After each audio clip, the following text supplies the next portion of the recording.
Hello, Jamie. Good morning. Good morning. Hello. Good. Erik says, hi, Mama. Hi, sweetie pie. What you up to? No good? Absolutely. If I was up to good, he said he wouldn't be here. By the way, somebody told me that you were an astral incarnation, and I totally do not understand that. You spend most of your time on the astral plane. I didn't even know there was one, hanging out and helping people on Earth, etc. He says, if you think about it, that's another life in and of itself. So it's part of our Oh. incarnations. Oh, so are you an astral incarnation? We all are. Oh, I see. Okay. So what are you? Amazing. I Oh, can't do it the way that hush. he just did it. So yes, of course we know you're Amazing. amazing, but amazing like that. Yes. Yeah, he did. I could just see him doing that. Okay, so there's no difference from where you are compared to like Aunt Denise is. Right. Oh, okay. All right. Right. That's we'll call it astral plane, heaven plane, multidimensional plane that's different than the earth plane. He says there's just so many different labels for Yeah. everything. It gets kind of confusing. Yeah. Yeah. And I'm easy to confuse today, especially. Oops, that calls for a cup of coffee, a sip of coffee. Hey. I love my new coffee cup mug. Ooh, that's nice. Contigo. Anyway, Advertisement was for free, he said. there we go. It's for free. I do not sponsor this coffee mug, people. All right. So, what kind of things do you do in heaven, Erik? Let's talk about you in heaven, and tell us a little bit. Tell us a little bit of what you do. Besides gambling, Gambling. What are you talking about? For real? what do I do in heaven? I play cards, I gamble, I ride fast motorcycles. He goes, what do you think I do in heaven? I don't know. I didn't know you were a gambler. He's, he said, I can't do it. That I also masturbate in heaven. Oh if no. that clip could be taken so Oh, many different oh no. So Oh no. he's just teasing you. He goes, I can do whatever I want here. Yeah. He What said, do you it's do though? not like, because when we sign up for a human life, we end up in a certain environment, right? And you're Right. kind of dense. So being human, you're dense, you kind of get stuck to one place. You identify with your environment, your city, your state, your country. All of that influences who you are and where you go, really. Okay. In heaven, we don't get to identify, I'm on cloud number 7 and I have this kind of weather and this kind of country and this kind of identity and da da da da da. It's not like that. You get here, you're you.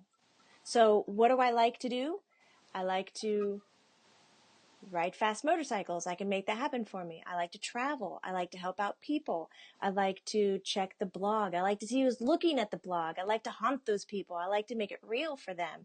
Because that's what I enjoy doing most of the time. Okay. Because I don't really have to kind of say that I have a time constraint either. We talk about all the time that time's not this linear spread.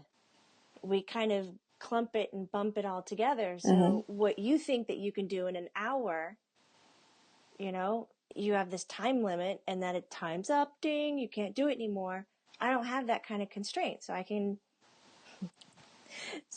do whatever the hell I want. I can do whatever the hell I want in heaven. Oh, that's funny. Well, hey, that extra time would have come in handy with your tests in school, huh? Big time, because that's so unfair that they still test children like that. It's not I right. know. I'm against it for It's sure. gotta go.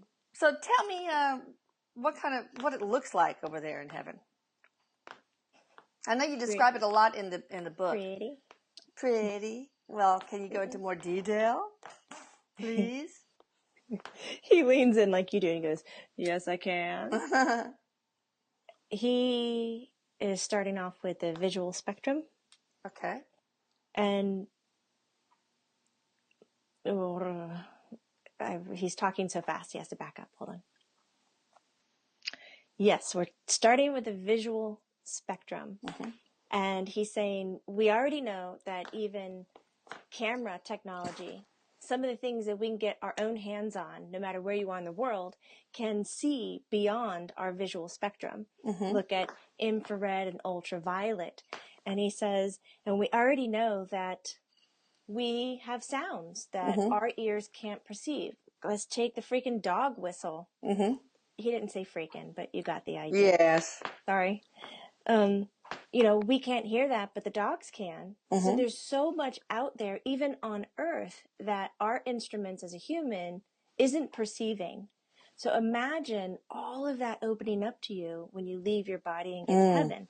So we have colors here that are far beyond what your imagination can do for you here. It's like living color. It has a light in and of itself. It's so beautiful. A life of it in and of itself? A life? A light. Light. Light. Okay. All right. Got it. Like it, you know that? Like it glows in and Okay. of itself. And then he was using the comparable glowworm. Okay. Wasn't that a kid's toy that you could... Maybe there is Anyways. an actual glowworm. I'm not sure. But yeah, I know what you're talking about. Oh, there probably is. My bad. I took it to toys. And then he says the sounds. There's off of every, let's just say, things. So landscape, trees, leaves. There's creatures and animals and energies here that you don't get to experience on Earth because Earth resonates within, certain dimensional planes. Mm-hmm. Okay. Imagine, though, everything that's around you right now, like you're staring at your computer screen right now, we're having this intimate moment. Mm-hmm. And everything in your office or your living room, on the train, in the car, has a sound to it, like this sweet, harmonious hum or ah or ooh, and then all of it comes together to create another sound. So the environment around you, you hear it as being soundless, but where we are and where you're going, you only got one ticket, you're not going to miss this place. Everything has a sound to it. So not only are you getting all these colors, you're getting all these sounds from your environment around you. Well, I think that would drive me nuts to hear all that it's like constant elevator music. How do you deal with that? He said it's not like that. So he goes, Mom, you're thinking of sound, only hitting the drums in your ears, right? Mm-hmm. And then when it's on all the time, it's almost like your ears get tired. It's kind of like, yeah, okay. He goes, but when you go outside, do you ever get tired that the sky is blue? No, that's true. Good analogy. Like your eyes don't get worn out from it. Okay. So when I'm talking about sound, I don't mean that sound comes to me where I am through instruments that I have in a body that can be over-triggered or annoyed. He said it's almost like a sound that comes to your chest. Like it has a quiet undercurrent of communicating to that table, to that leaf, to that animal, to that other spirit being, to all that is. It's this undercurrent of communication. It doesn't get tiring. It's not annoying. It doesn't consume you. And it absolutely doesn't give you the sensation that you're always around everything at once. Like you can create that I am alone, that I have this space or that invisible separatism. Is that a word? Separatism? If it isn't, it is now. Well, so it is now. Is there some sort of communication with, you said it communicates. Does it communicate anything in particular? These sounds and colors? It's like information at all? Kind of, yeah. It's like an information without having a conversation. It's not like, how do you do? I'm doing fine. Thank you for asking. Well, where are you going? Mm-hmm. Well, I'm headed over there to the river. He's like, you just get this sense, that subtle sense that everything is okay. Mm-hmm. And you don't have any doubt wrapped around it. You just know it's okay. It's that kind of a communicating, that your existence is beautiful and that you are okay. And my sound, my existence is beautiful and I'm okay. He's like, we all have this kind of thing. And he goes, and you can come across this kind of undercurrent communication where an energy is wanting or needing or searching. Really, it's not a need. I'd like to I didn't know what you were doing. Because it's not a need. I'd like to eliminate that from the records. But I do want to call it a searching. You know, when you get here and you want to know more information, you're searching, but you don't need the information. It's just inquiring for the knowledge. So you can come across someone, an entity, an animal, or whatever that's doing that. And if you have that, you can then engage and be like, hey, I know what you're up to. I got some information for you. Let me show you. Let me take you. Let me, you know, and you can be a part of that. And what's so cool is that you don't have to go, hi, my name is Erik. It's nice to meet you. He said you can just go. You know, it's like you're instant friends. You already have this happening. That's nice. Can you describe your favorite animal over there? Or one of the ones that you do not see on Earth?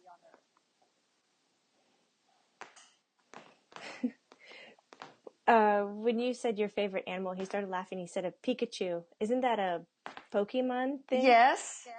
That was bizarre. My kids never did Pokemon. He's talking about this. It's like a squirrel combo thing. Okay. Combined with what? A fish?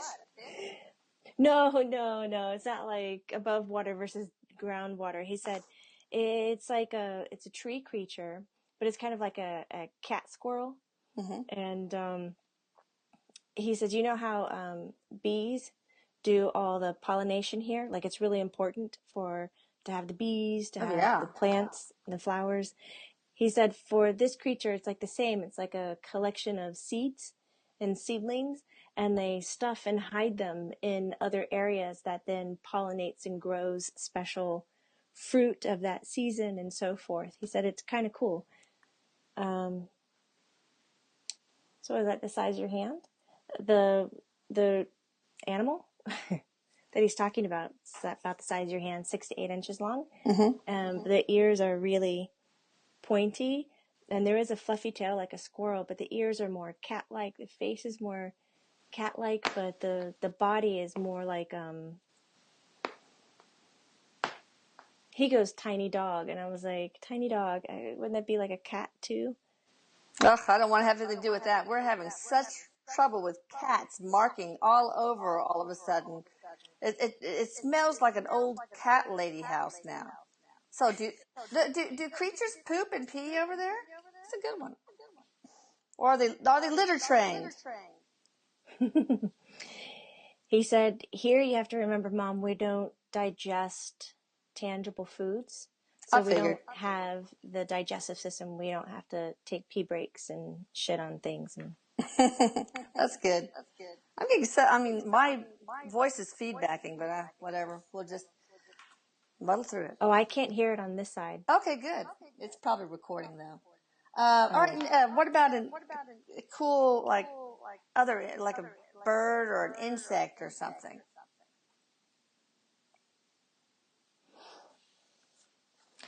There is that's a big insect. I would say cicada. The closest this insect is like, was that 3 inches, 4 inches? Ooh. It's meaty. Yeah. It has wings and everything. The closest I could say is like a cicada. Don't they have the bulging eyes and kind of a pug flat face? But they have these immense colors to them. It's almost like they're lit up on the inside. Beautiful. Take a firefly and kind of take the tail that lights up and kind of put it in the body of the thing, and he lights up at this bluish green as it comes through him. And he says the sounds are incredible. Sounds are like 1,000 people in a choir. He goes, it doesn't sound like cricket or animal sounds. He says it sounds like string instruments. Wow. It's wild. A couple of this is really unrelated, but I want to stick it somewhere, and I can't put it in an entire YouTube. Do you eavesdrop on people when they shower and have sex and all that kind of stuff? It's very unnerving for a lot of people to think that you might. Should he say no then? He doesn't? He sometimes does. Uh-oh. Why? Yeah, why? Uh-oh. First of all, he like slings his arm out. First of all, taking a shit doesn't bother me. That's just not private time. That's you doing your humanly thing. So when you're in the bathroom, showering on the toilet apparently does not bother Erik. Well, it might bother them. Yeah, he said, yeah, it does, yeah. Yeah. They get really, some of them get really embarrassed. Some of them don't mind at all. Like, really, what? Don't, hesitate or meditate? Get off the pot? Oh, there's some saying, like when you sit on the toilet and that moment of hesitating or trying to, make things happen, he says it's a great time to meditate. Yeah. Okay. He goes, so why shouldn't I show up and answer a few questions or poke around in your mind and get you to think about things that you normally wouldn't think about? Because, your mind is kind of offset when you're doing those things, especially when you're cleaning your body. You get really zen, you get really open. He goes, I don't care if you're naked. He goes, I'll undress too. How's that? We got a deal? It's not like that, though. Don't do it now, though. Poor Jamie. He goes, I'm not interested in like touching them while they're doing that. He goes, I'm not trying to, push them over when they're having these moments to themselves. But when they're doing this and then opening up, dude, that's the call of the bell. Bing, ding, ding. Okay. Come on in. I'm ready to chat. I want to talk. I want to know. I'm setting the intent for my day. A lot of people do that in the shower in the morning. So, hell, I'm showing up. All right, that sounds because good. But sex, no. Mostly sex, people aren't calling out for me to be there. They're not opening up and going, let me set the intent of the day while I'm not saying that. While I am with my lover, I'll just say that. And he said, that really doesn't happen. I'm not sneaking a peek and that stuff. What am I going to do with that? I don't care. Go for it. Okay. Just wondered. Anything else on that before we close? No. All right. Well, thank you, Erik. Thank you, Jamie. You guys are going to have a whole bunch of information at the end of this, so don't turn off your YouTube. Stay tuned. Stay tuned, baby. Bye. Bye, guys. Erik says bye, everybody. Haunt you later.